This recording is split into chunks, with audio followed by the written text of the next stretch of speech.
ಸಚಿವೆ ನಿರ್ಮಲಾ ಸೀತಾರಾಮನ್ ಅವರು ಉಡುಪಿ ಶ್ರೀಕೃಷ್ಣ ಮಠದಲ್ಲಿ ಸಾಮಾನ್ಯ ಗೃಹಿಣಿಯಂತೆ ವಿವಿಧ ಚಟುವಟಿಕೆಯಲ್ಲಿ ಭಾಗಿಯಾಗಿದ್ದರು.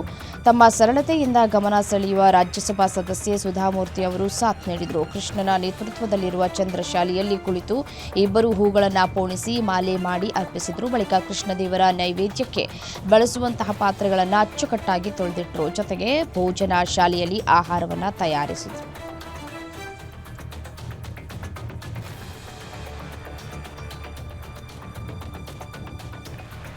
ಮಂತ್ರಾಲಯದಲ್ಲಿ ರಾಯರ 354ನೇ ಆರಾಧನಾ ಮಹೋತ್ಸವ ಅದ್ದೂರಿಯಾಗಿ ಜರುಗ್ತಾ ಇದೆ. ಬೆಳಗ್ಗೆಯಿಂದಲೇ ವಿಶೇಷ ಪೂಜೆಗಳು ಶುರುವಾಗಿದ್ದು, ಮಂತ್ರಾಲಯಕ್ಕೆ ತಿರುಪತಿಯಿಂದ ಶೇಷವಸ್ತ್ರ ತರಲಾಗಿದೆ. ಟಿಟಿಡಿ ಎಇಒ ರಾಮಕೃಷ್ಣರವರು ಶೇಷವಸ್ತ್ರವನ್ನು ತಂದಿದ್ದು, ಮಠದಿಂದ ಅದ್ದೂರಿ ಸ್ವಾಗತವನ್ನು ಕೋರಲಾಯಿತು. ವಿವಿಧ ಕಲಾ ತಂಡಗಳ ಮೂಲಕ ತಿರುಪತಿಯಂಜ ಬಂದ ಶೇಷವಸ್ತ್ರವನ್ನು ಸ್ವೀಕಾರವನ್ನು ಮಾಡಲಾಯಿತು. ಬಳಿಕ ರಾಯರ ಮೂಲ ಬೃಂದಾವನಕ್ಕೆ ಶೇಷವಸ್ತ್ರವನ್ನು ಸಮರ್ಪಣೆ ಮಾಡಲಾಯಿತು.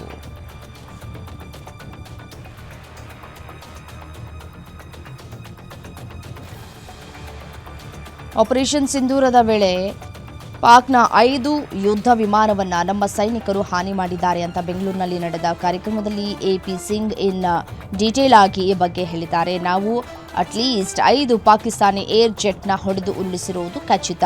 ಒಂದು ಬಹುದೊಡ್ಡ ಯುದ್ಧ ವಿಮಾನ ಹೊಡೆದು ಉರುಳಿಸಿದ್ದೇವೆ. ಅದು ಎಲಿಂಟ್ ಏರ್ ಕ್ರಾಫ್ಟ್ ಇರಬಹುದು ಅಥವಾ AEW&C ಏರ್ ಕ್ರಾಫ್ಟ್ ಇರಬಹುದು. 300 ಕಿಲೋಮೀಟರ್ ದೂರದಲ್ಲೇ ಹೊಡೆದು ಉರುಳಿಸಿದ್ದೇವೆ. ಅಲ್ಲದೆ ಜಾಗತಿಕ ಮಟ್ಟದಲ್ಲಿ ಇದು ಒಂದು ದಾಖಲೆ ಅಂತ ಹೇಳಿದ್ದಾರೆ.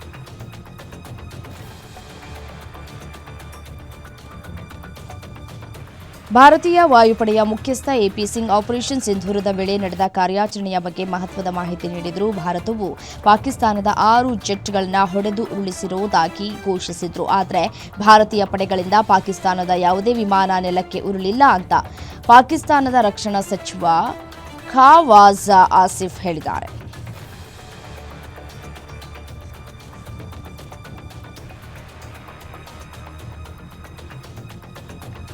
ಕೇಂದ್ರ ಸರ್ಕಾರ ಮತ್ತು ಚುನಾವಣಾ ಆಯೋಗದ ವಿರುದ್ಧ ಮತಗಳ್ಳತನ, ಅಕ್ರಮ ಮತದಾನದ ಆರೋಪ ಮಾಡಿದ್ದ ಕಾಂಗ್ರೆಸ್ ಸಂಸದ ರಾಹುಲ್ ಗಾಂಧಿ ಇಕ್ಕಟ್ಟಿಗೆ ಸಿಲುಕಿದ್ದಾರೆ. ಚುನಾವಣಾ ಆಯೋಗವು ಮತ್ತೊಮ್ಮೆ ಕಾಂಗ್ರೆಸ್ ನಾಯಕ ರಾಹುಲ್ ಗಾಂಧಿ ಅವರಿಗೆ ಪತ್ರ ಬರೆದಿದ್ದು, ನಿಮ್ಮ ಹೇಳಿಕೆಯನ್ನ ಬೆಂಬಲಿಸುವುದಕ್ಕೆ ಘೋಷಣೆಗೆ ಸಹಿ ಹಾಕಿ ಅಥವಾ ನಕಲಿ ಆರೋಪಗಳನ್ನು ಮಾಡಿದ್ದಕ್ಕಾಗಿ ದೇಶದ ಜನರ ಕ್ಷಮೆಯಾಚಿಸಿ ಅಂತ ಸೂಚಿಸಿದ್ದಾರೆ.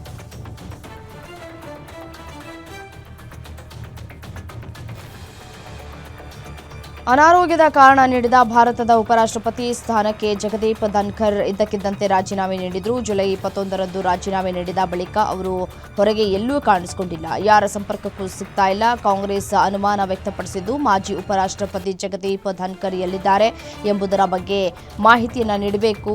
ಕಾಂಗ್ರೆಸ್ ನಾಯಕ ಹಾಗೂ ಹಿರಿಯ ವಕೀಲ ಕಪಿಲ್ ಸಿಬಲ್ ಕೇಂದ್ರ ಸರ್ಕಾರದ ಗೃಹ ಸಚಿವ ಅಮಿತ್ ಶಾರಿಗೆ ಮನವಿ ಮಾಡಿದ್ದಾರೆ.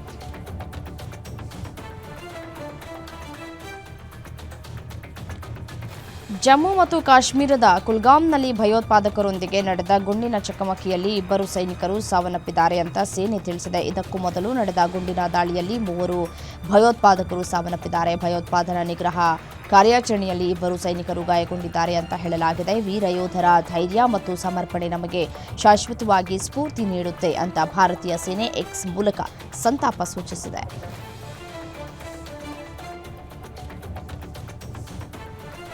ಕೋಲ್ಕತ್ತಾ ಆರ್ಜಿಕರ್ ಮೆಡಿಕಲ್ ಕಾಲೇಜಿನ ಅತ್ಯಾಚಾರ ಮತ್ತು ಕೊಲೆ ಪ್ರಕರಣ ನಡೆದು ಇಂದಿಗೆ 1 ವರ್ಷ. ಸಂತ್ರಸ್ತೆಗೆ ಇದುವರೆಗೂ ನ್ಯಾಯ ಸಿಕ್ಕಿಲ್ಲ ಅಂತ ಕೋಲ್ಕತ್ತಾದ ಪಾರ್ಕ್ ಸ್ಟ್ರೀಟ್ ಸೇರಿ ಹಲವೆಡೆ ಪ್ರತಿಭಟನೆಗಳು ನಡೆದವು.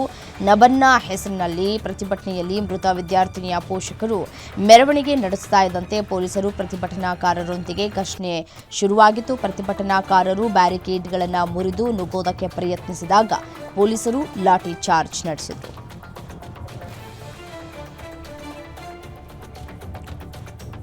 ತಮಿಳುನಾಡಿನ ಸೇಲಂ ಜಿಲ್ಲೆಯ ಆತೂರ್ ಟೌನ್ ಪೊಲೀಸ್ ಠಾಣೆಯಿಂದ ಕೇವಲ 100 ಮೀಟರ್ ದೂರದಲ್ಲಿ ಆಘಾತಕಾರಿ ಘಟನೆ ನಡೆದಿದ್ದು, 2 ವ್ಯಕ್ತಿಗಳು ಆಭರಣ ಅಂಗಡಿಯ ಮಾಲೀಕ ಅಲ್ಲಿನ ಸಿಬ್ಬಂದಿಯ ಮೇಲೆ ಆಸಿಡ್ ದಾಳಿ ಮಾಡಿ ಚಿನ್ನ ಕದ್ದು ಪರಾರಿಯಾಗುವುದಕ್ಕೆ ಯತ್ನಿಸಿದ್ದಾನೆ. ಆದರೆ ಸಾರ್ವಜನಿಕರಿಂದ ಆರೋಪಿಗಳನ್ನು ಹಿಡಿಯುವಲ್ಲಿ ಯಶಸ್ವಿಯಾಗಿದ್ದಾರೆ.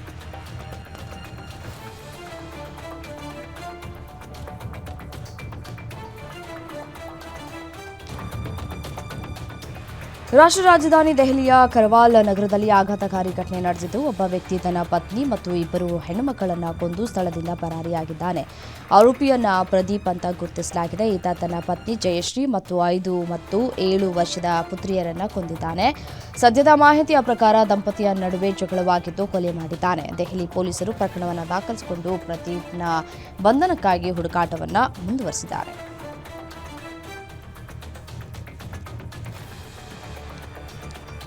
ಉತ್ತರ ಪ್ರದೇಶದ ಅಮ್ರೋಹಾ ನಗರದ ಮೊಹಲ್ಲಾ ಬಟ್ವಾಲ್ನಲ್ಲಿ ಶಿಥಿಲಗೊಂಡ ಮನೆಯ ಗೋಡೆಯೊಂದು ಇದ್ದಕ್ಕಿದ್ದಂತೆ ಕುಸಿದು ಬೈಕ್ನಲ್ಲಿ ಹೋಗ್ತಾ ಇದ್ದ ಆಕಿಫ್ ಮನ್ಸೂರ್ ಎಂಬ ಯುವಕನ ಮೇಲೆ ಬಿದ್ದಿದೆ. ಈ ದುರ್ಘಟನೆಯ ಸಂಪೂರ್ಣ ದೃಶ್ಯ ಸಿಸಿಟಿವಿ ಕ್ಯಾಮೆರಾದಲ್ಲಿ ಸೆರೆಯಾಗಿದ್ದು, ವಿಡಿಯೋ ಸಾಮಾಜಿಕ ಜಾಲತಾಣದಲ್ಲಿ ವೈರಲ್ ಆಗಿದೆ.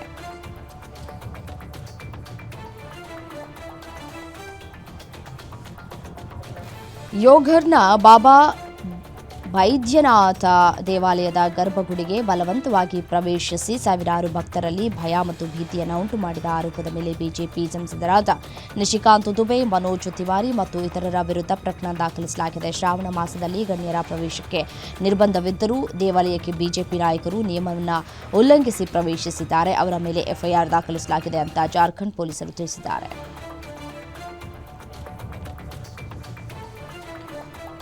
ಗ್ರಾಹಕರ ಜೇಬಿಗೆ ಭಾರವಾಗುವ ಘೋಷಣೆಯೊಂದನ್ನು ಐಸಿಐಸಿಐ ಬ್ಯಾಂಕ್ ಪ್ರಕಟಿಸಿದೆ. ಬ್ಯಾಂಕ್ ತನ್ನ ಉಳಿತಾಯ ಖಾತೆಗಳ ಕನಿಷ್ಠ ಬ್ಯಾಲೆನ್ಸ್ ಅನ್ನು 10,000 ರೂಪಾಯಿಯಿಂದ 50,000 ರೂಪಾಯಿಗೆ ಹೆಚ್ಚಿಸಿದೆ. ಮೆಟ್ರೋ ಮತ್ತು ನಗರ ಪ್ರದೇಶಗಳಲ್ಲಿನ ಗ್ರಾಹಕರ ಉಳಿತಾಯ ಖಾತೆಗಳ ಕನಿಷ್ಠ ಮೊತ್ತವನ್ನು 10,000 ರೂಪಾಯಿಯಿಂದ 50,000 ರೂಪಾಯಿಗೆ ಹೆಚ್ಚಿಸಲಾಗಿದೆ. ಈ ಹೊಸ ನಿಯಮವನ್ನು ಮೆಟ್ರೋ ಮತ್ತು ನಗರ ಪ್ರದೇಶಗಳಲ್ಲಿನ ಎಲ್ಲ ಶಾಖೆಗಳಲ್ಲಿ ಆಗಸ್ಟ್ 1ರಿಂದಲೇ ಜಾರಿಗೊಳಿಸಲಾಗಿದೆ.